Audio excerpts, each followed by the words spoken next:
ኦሪት ዘዳግም ምዕራፍ 10 ሙሴ 10 ትእዛዛትን እንደገና መቀበሉ። በዚያን ጊዜ እግዚአብሔር እንደ ፊተኞች ያሉትን ሁለት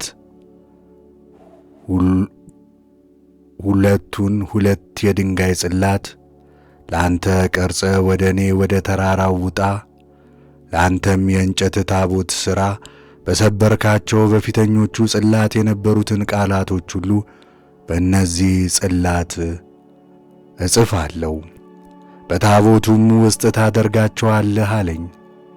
ከማይነቅዝ እንጨት ታቦቱን ሠራው፣ እንደ ፊተኞቹም 2 የድንጋይ ጽላት ቀረጽኩ። ወደ ተራራውም ወጣው፣ 2ቱም ጽላት በእጄ ነበሩ። እግዚአብሔርም በተራራው ላይ በእሳት መካከል የተናገራችሁትን 10ቱን ቃላት ቀድሞ ተጽፈው እንደነበረ በጽላቱ ላይ ጻፈ። እግዚአብሔርም እነርሱን ለእኔ ሰጠኝ። ተመልሼም ከተራራው ወረድኩ፣ ጽላቱንም በሠራሁት ታቦት ውስጥ አደረግኳቸው። እግዚአብሔርም እንዳዘዘኝ በዚያ ኖሩ። የእስራኤልም ልጆች የማስቢ ወገን ከሚሆን ከኢያቅም ልጆች ቦታ ከቤሮስ ተጓዙ። በዚያም አሮን ሞተ፣ ተቀበረም። በእርሱም ፋንታ ልጁ አልዓዛር ካህን ሆነ። ከዚያም ወደ ገድገድ ተጓዙ። ከገድገድም ወደ ውሃ ፈሳሾች ምድር ወደ አጤባታ ተጓዙ። በዚያን ጊዜ የእግዚአብሔርን ቃል ኪዳን ታቦት ይሸከም ዘንድ እርሱንም ለማገልገል በእግዚአብሔር ፊት ይቆም ዘንድ በስሙ ይባርክ ዘንድ እግዚአብሔር እስከ ዛሬ ድረስ የሌዊውን ነገድ ለየ። ስለዚህ ለሌዋውያን ከወንድሞቻቸው ጋር ክፍልና ርስት የላቸውም።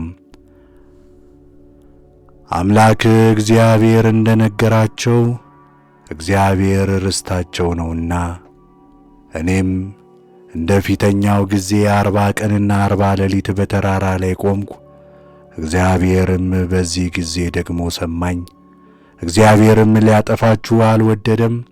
እግዚአብሔርም ተነስተ በሕዝቡ ፊት ተጓዝ፣ ለአባቶቻቸውም ልሰጣቸው ወደ ማልኩላቸው ምድር ይግቡ ይውረሱትም አለኝ።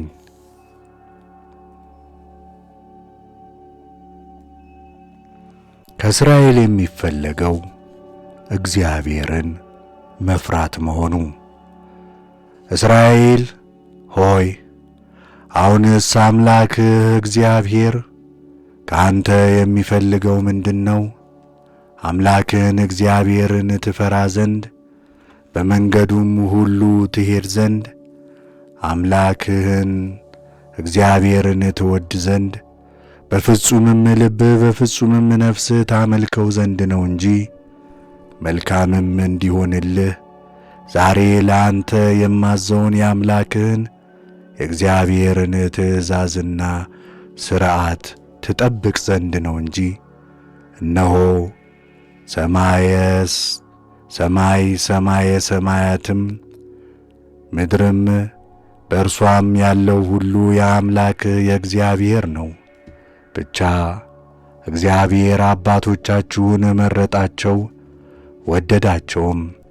ከእነርሱም በኋላ እናንተን ዘራቸውን እንደ ዛሬው ሁሉ ከአሕዛብ ሁሉ መረጠ።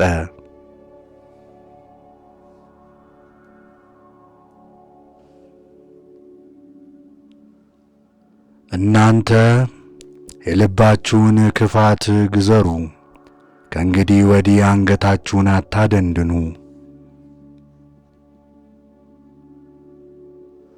አምላካችሁ እግዚአብሔር የአማልክት አምላክ የጌቶች ጌታ ታላቅ አምላክ ኃያልም የሚያስፈራም በፍርድም የማያደላ መማለጃም የማይቀበል ነውና ለመጻተኛ ለድሃ አደጉና ለመበለቲቱ ይፈርዳል።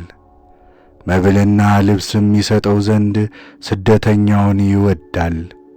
እናንተ በግብፅ ሀገር ስደተኞች ነበራችሁና ስለዚህ ስደተኛውን ውደዱ፣ አምላክህን እግዚአብሔርን ፍራ፣ እርሱንም አምላክ አምልክ፣ እርሱንም ተከተል፣ በስሙም ማል።